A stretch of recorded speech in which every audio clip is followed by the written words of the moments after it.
કલ્યાણપુર તાલુકાના હર્ષદ ગામે સાક્ષાત હરસિદ્ધિ માતા બિરાજે છે। કોયલા ડુંગરની ટોચ અને તળેટી જ્યાં માતાજીના મંદિરો છે। આ પવિત્ર ધામનો ઇતિહાસ ભગવાન શ્રીકૃષ્ણ અને દાનવીર ઝગડુશા સાથે જોડાયેલો છે। હરસિદ્ધિ માતા શ્રીકૃષ્ણની કુળદેવી માનવામાં આવે છે। પૌરાણિક કથાનુસાર બેટ દ્વારકામાં શંખાસુર નામના રાક્ષસનો ભયંકર ત્રાસ હતો।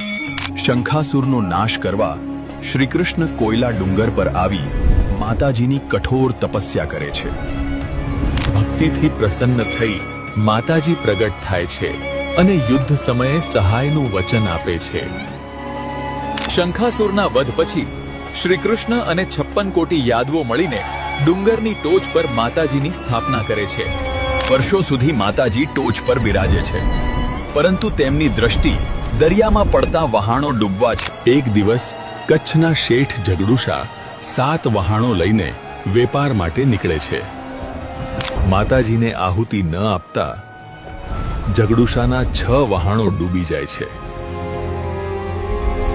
7મું વહાણ બચાવવા ઝગડુશા એ માતાજીને વિનંતી કરે છે કે તમે ડુંગરે ઉતરી તળેટીમાં બિરાજો। માતાજી શરત મૂકે છે, દરેક પગથિયે બલિ આપશો ત્યારે જ હું નીચે આવીશ।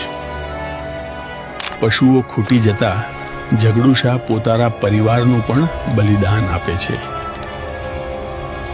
છેલ્લે ઝગડુશા પોતાનું મસ્તક માતાજીના ચરણોમાં અર્પણ કરે છે। અનોખી ભક્તિથી પ્રસન્ન થઈ માતાજી સૌને સજીવન કરે છે અને વહાણ ન ડૂબવાનું વચન આપે છે।